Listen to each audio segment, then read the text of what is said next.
Apakah kita mempunyai peluang untuk keluar dari middle income trap? Saya jawab tegas, kita punya potensi besar.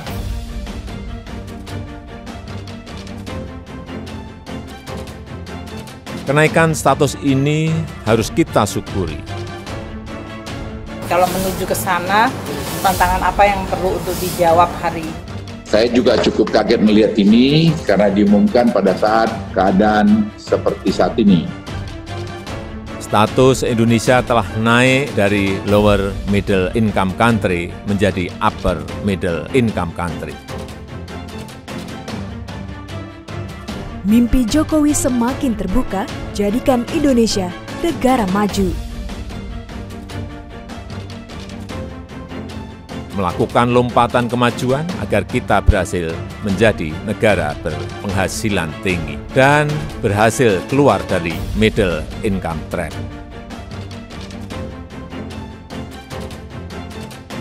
Mimpi Presiden Joko Widodo untuk menjadikan Indonesia sebagai negara maju semakin terbuka lebar. Hal ini dikarenakan Bank Dunia telah menaikkan status Indonesia dari lower middle income country menjadi upper middle income country. Status Indonesia telah naik dari lower middle income country menjadi upper middle income country. Dalam hal ini, Presiden Jokowi mengemukakan bahwa status baru tersebut patut disyukuri. Menurutnya, kenaikan kelas ini perlu dijadikan peluang bagi Indonesia untuk keluar dari jebakan kelas menengah dan terus maju sebagai bangsa dan negara. Kenaikan status ini harus kita syukuri dan kita perlakukan sebagai sebuah peluang agar negara kita, Indonesia, bisa terus maju. Melakukan lompatan kemajuan agar kita berhasil menjadi negara berpenghasilan tinggi dan berhasil keluar dari middle income trap.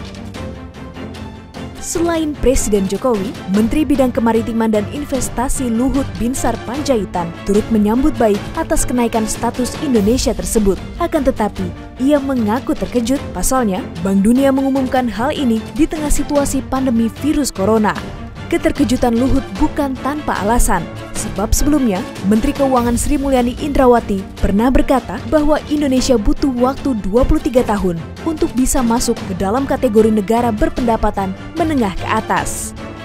Saya ingin juga menyampaikan berita yang baik buat kita bahwa Indonesia ini diumumkan oleh World Bank telah naik dari lower middle income country menjadi upper middle income country. Saya juga cukup kaget melihat ini karena diumumkan pada saat keadaan seperti saat ini.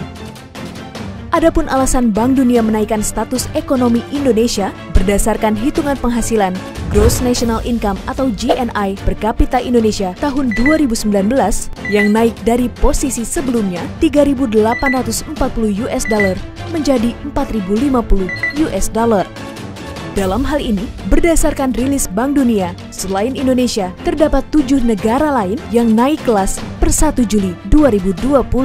Mereka adalah Benin, Mauritius, Nauru, Nepal, Romania, dan Tanzania.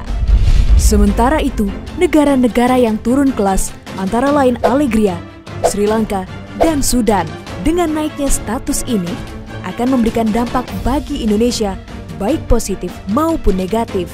Adapun dampak positifnya adalah akan lebih memperkuat kepercayaan serta persepsi investor, mitra dagang, mitra bilateral, dan mitra pembangunan atas ketahanan ekonomi Indonesia.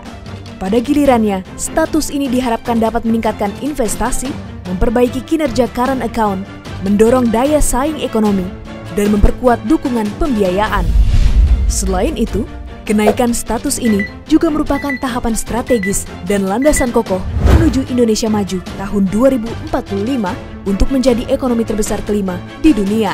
Berdasarkan catatan Kementerian Keuangan, ada beberapa kebijakan yang perlu ditingkatkan, antara lain memperkuat sumber daya manusia melalui pendidikan, program kesehatan, dan jejaring pengaman sosial. Apa yang sudah dicapai selama ini dan bagaimana Indonesia maju menjadi negara dari negara middle income country menjadi negara yang middle income upper country, jadi lebih tinggi lagi. Kalau menuju ke sana, tantangan apa yang perlu untuk dijawab hari ini, pembangunan sumber daya manusia, bagaimana dari mulai strategi pendidikan, kesehatan, jaring pengaman sosial, termasuk training tenaga kerja. Sedangkan dampak negatif dari kenaikan status tersebut yakni dapat berpotensi buruk bagi perekonomian negara. Menurut peneliti dari Institute for Development of Economics and Finance atau IDEF, Bima Yudhistira Adinegara, dengan kenaikan kelas ini, Indonesia akan dipandang sebagai negara yang mumpuni secara ekonomi sehingga tidak layak menerima keringanan fasilitas-fasilitas perdagangan. Salah satu contohnya adalah pembebasan tarif barang-barang ke pasar Amerika Serikat melalui skema Generalized System of Preferences atau GSP. Meski demikian, kenaikan status Indonesia ini merupakan kemajuan bagi Indonesia seperti yang diimpikan Presiden Jokowi. Rasa optimis dan kerja keras harus tetap dilakukan demi tercapainya Indonesia Emas di tahun 2045. Kita punya peluang besar untuk menjadi negara berpenghasilan tinggi.